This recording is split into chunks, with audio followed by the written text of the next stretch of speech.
French बंदे को दिखाया जाता है जो जापान में ही पला बड़ा था। इसका नाम चार्ल्स होता है। चार्ल्स अपनी मांगा को पब्लिशर पर लाया था ताकि वो उसे पब्लिश कर सके, पर पब्लिशर को उसकी मांगा पसंद नहीं आती, इसलिए चार्ल्स उस पब्लिशर की उंगली तोड़कर चला जाता है। चार्ल्स ये सब बातें हकारी को बता रहा था। चार्ल्स हकारी से कहता है तुम मुझे कोई रीजन दो ताकि मैं लड़ सकूं और तुम्हें मार दूं। हकारी कहता है तुम्हारी मांगा मैं कभी भी नहीं पढ़ूंगा, भले ही तुम कितना भी गिड़गिड़ाओ। मैं तुम्हारी मांगा पढ़ना तो दूर उस पर थूकूं भी ना। और ये सब सुनते ही चार्ल्स गुस्से में आ जाता है और फिर दोनों लड़ने लगते हैं। चार्ल्स जी वॉर स्टाफ टेक्निक का यूज करके एक बड़े से पेन को समन कर लेता है और फिर उसकी मदद से हकारी पर हमला करने लगता है। पहले तो हकारी अपनी जेब में हाथ रखकर चार्ल्स के अटैक से बच रहा था। चार्ल्स बड़ी तेजी से अपने पेन की टिप से हकारी पर हमला करता है जो हकारी को लग भी जाता है, पर इससे हकारी की बॉडी पर एक छोटा पेज आ गया था। हकारी चार्ल्स पर किक से हमला करता है, पर चार्ल्स किक से बचकर हकारी को दूर उड़ा देता है। ये देखकर हकारी सतर्क हो जाता है और अपने हाथ बाहर निकाल लेता है। हकारी सोचता है कि अभी जो चार्ल्स उसके अटैक से बचा वो रिफ्लेक्स से कुछ ज्यादा ही था। तभी हकारी की नजर उसके शरीर पर बने एक छोटे पेज पर गई। चार्ल्स बताता है कि वो एक मांगा पैनल है, पर प्रेजेंट के बाद वाला यानी फ्यूचर का। चार्ल्स रिवील करता है कि हकारी की बॉडी पर जो पैनल लगा है उसकी मदद से वो 1 सेकंड का फ्यूचर देख सकता है, और जैसे जैसे ये फाइट चलेगी पेन में इंक बढ़ती जाएगी जिसकी मदद से वो और ज्यादा टाइम का फ्यूचर देख सकता है। हकारी बड़ी तेजी से चार्ल्स पर हमला करने के लिए आगे बढ़ता है, पर चार्ल्स को तो पहले से ही पता चल जाता है कि हकारी कैसे हमला करने वाला है, इसलिए वो इस अटैक से बच जाता है और हकारी को पीछे धकेल देता है। हकारी नोटिस करता है कि चार्ल्स को उसे देखना होगा फ्यूचर देखने के लिए, इसलिए हकारी ब्लाइंड स्पॉट से हमला करने लगता है और इस तरीके से मारता जाता है कि वो देख ही ना पाए। पर चार्ल्स हकारी को अपने पेन की टिप से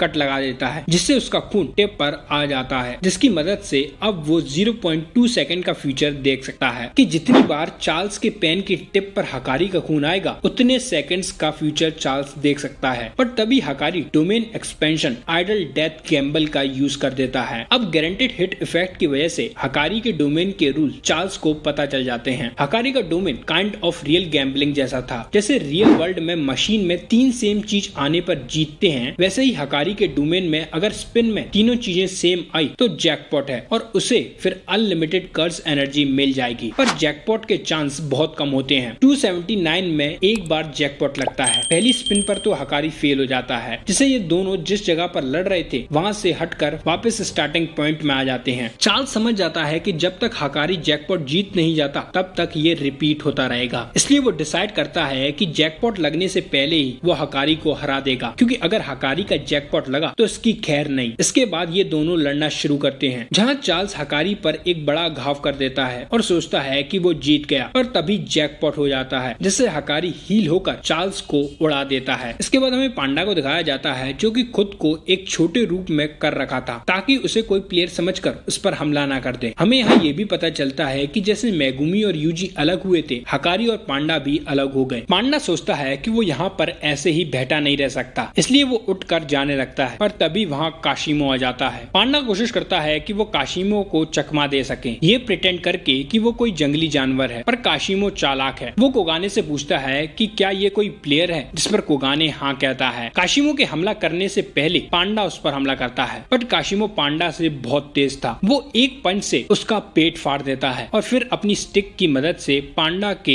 इस रूप को पूरे तरीके से डिस्ट्रॉय कर देता है। अब पांडा अपने गोरिल्ला कोर को यूज करता है, पर इसको भी काशिमो बहुत बुरी तरीके से हरा देता है। काशिमो पांडा से सुकुना के बारे में पूछता है, पर पांडा काशिमो को सुकुना के बारे में कुछ नहीं बताता, क्योंकि पांडा को लग रहा था कि कहीं ये यूजी को नुकसान ना पहुंचा दे। पर काशिमो समझ जाता है कि पांडा सुकुना के बारे में जानता है, इसलिए वो उसे ऑफर देता है कि अगर वो सुकुना की लोकेशन बता देगा तो वो उसे जिंदा छोड़ देगा। बट पांडा इस ऑफर को ठुकरा देता है और अपने थर्ड कोर का इस्तेमाल करता है, जो इसकी बहन राइनो का होता है। काशिमो अपनी कर्स एनर्जी के चार्ज को इलेक्ट्रिसिटी की तरह सेपरेट कर देता है। वो पांडा पर स्ट्राइक करके उसकी तरफ पॉजिटिव चार्ज ट्रांसफर कर देता है और खुद की बॉडी में से नेगेटिव चार्ज डिस्चार्ज कर देता है, जिससे ये अटैक बिना डोमेन के गारंटेड हिट होता है और इस